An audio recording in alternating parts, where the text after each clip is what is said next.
That's right.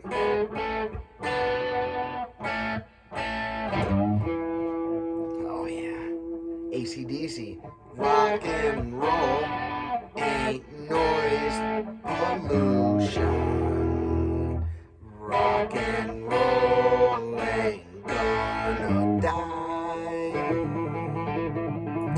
No, they never will.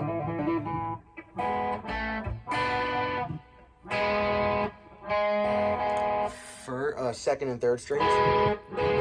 This is on the third string, first fret. Then both second fret on the B and G strings. Then the fourth and third frets. Fourth fret, third string, third fret, second string. Very famous lick. Very famous lick. It's in a lot of songs.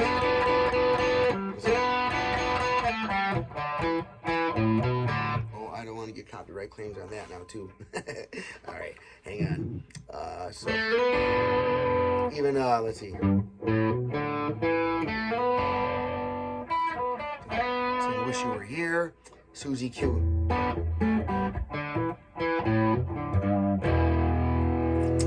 It's in a ton of Zeppelin songs, you know.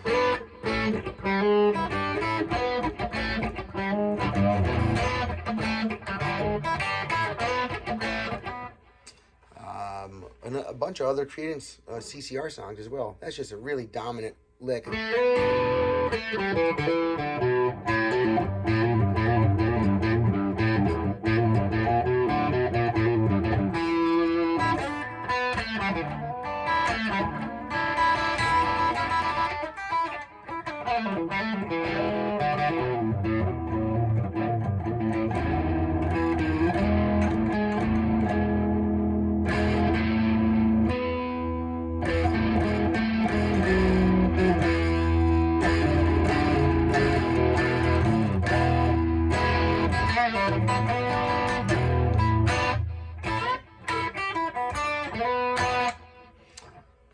Getting carried away, sorry, it's too much fun. So AC/DC just is a great riff. I thought I'd throw it out there. Rock and roll ain't noise pollution. That's the name of the song, off of one of my absolute favorite albums of all times ever. Matter of fact, oh, I can't believe this is a great guitar, by the way. Epiphone, and it's called something Cat, the Uptown Kat. The Uptown Kat. Look at this thing. My God. Epiphone Uptown Kat. Mini humbuckers. And I love the way it's set up. The toggle right here. It's so convenient. This pickup, the volume is here. And the tone for it is here. You know, it's like in a straight line like any other setup. Instead of the knobs being right here, though. They're just kind of separated. And then my bridge pickup is right here. Volume and tone. So you got your volume and tone, volume and tone.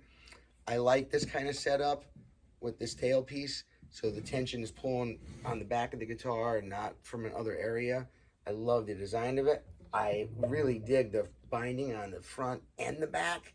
I mean, and let's count this. It's 1, 2, 3, 4, 5 ply binding on the front and back.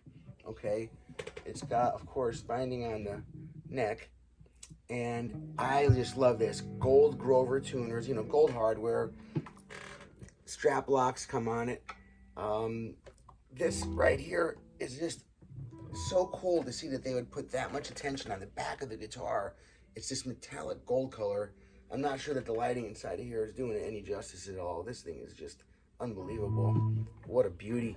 But anyway, if I'm doing AC/DC, although, you know, his brother played, Malcolm played that Gretsch, right?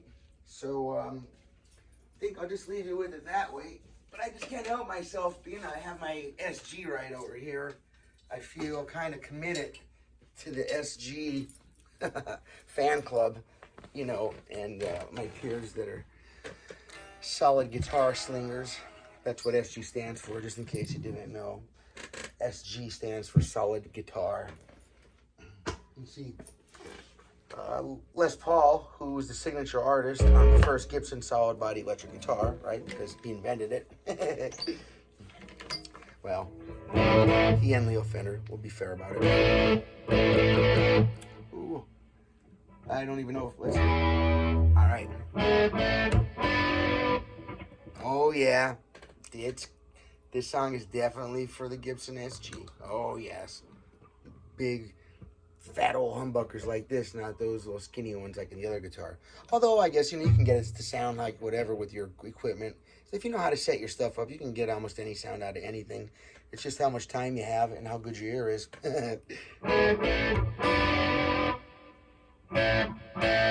You see I'm doing that, right?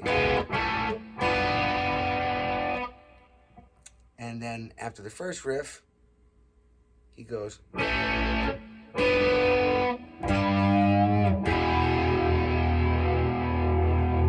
power chord. Let the pick come to rest gently on the strings below what you're hitting. It's great habit to get into. So.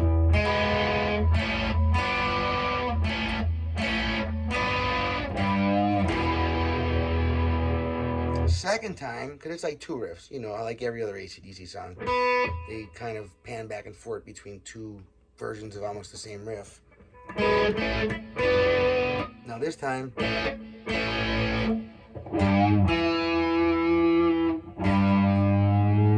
just a little bend on your third string. You're not even bending it up, very high. It's just, and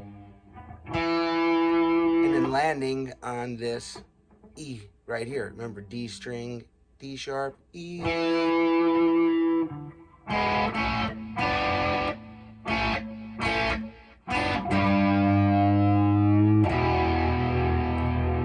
don't really want to hold it that long. I'm just exaggerating it. It sounds cool. If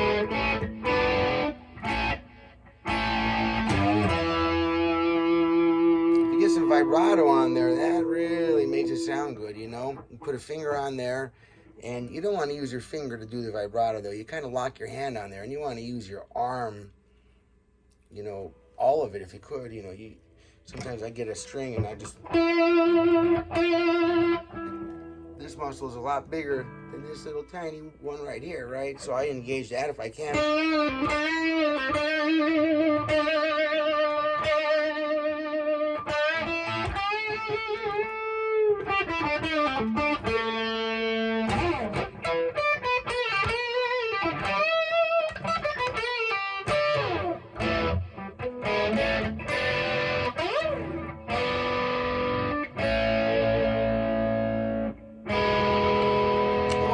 Show this is that the last lesson I did in the last video I did for my last student before this was blues turnarounds, and I just think it's absolutely fantastic that right after doing a blues turnaround lesson, and I mean you have to know that you have had to hear this even if you don't play it.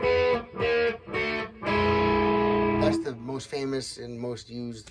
Everything based around that basic turnaround. From Robert Johnson, whoever he got it from, okay? Well, that, if you look, the same chords I said. Right, so we got the same notes happening. Right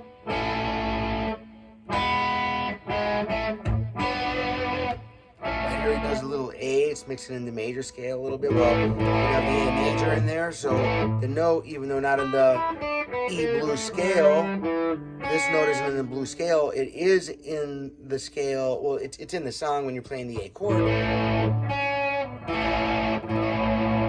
Remember, every chord can't share every note the same in common, or else they'll be the same notes. But the ones that sound best together, they sort of share, a lot of the same ones. That's why they sound so good together, partly. I just wanted to give that opening riff because it's so much just like the turnaround. Once you learn that turnaround,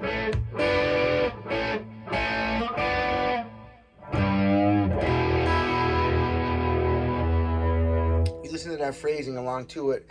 Every time I put the exact riff and play it exactly, they copyright claim my video, and then the artist monetizes it, and I can't get anything from it. Which I wouldn't mind giving a cut, but I hate giving it all up.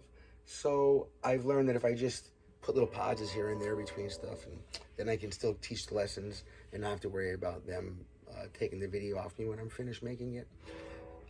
So let's take this idea then with this turnaround. I just want to show you how important these blues turnarounds are. Entire songs have been made from them. Brown Eyed Girl. That's it. The song is the turnaround riff. He just used it for a song. Watch. And it's in the key of G.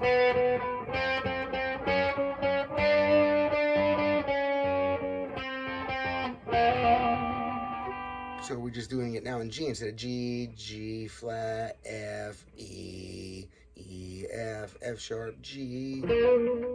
Okay, now, so his song is, here's this. And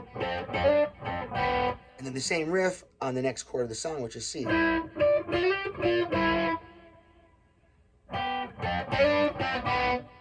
That's the G again, and then to the D, which is the same riff, just up a string here. You can do that one, which is this octave. We can go to this D note for the root and do it.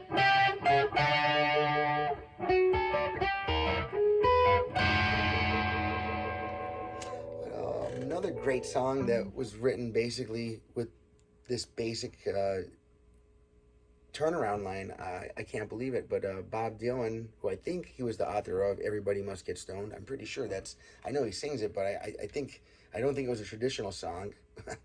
I'm pretty sure he did it, he wrote it, and that's just the turnaround too.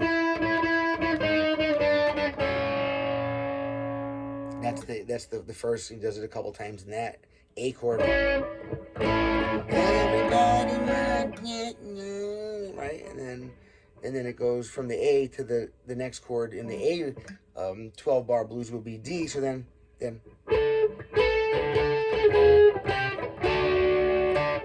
back to the A.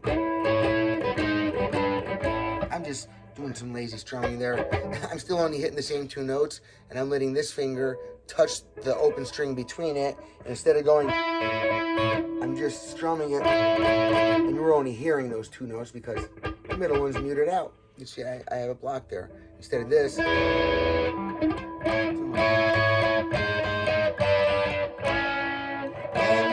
must get, you know.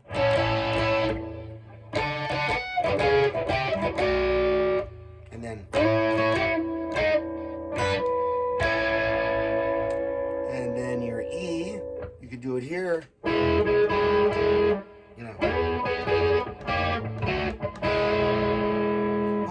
Everybody must get, you know. Alright, I'm Wayne Sorbelli. Like the video, subscribe to the channel, drop comments below.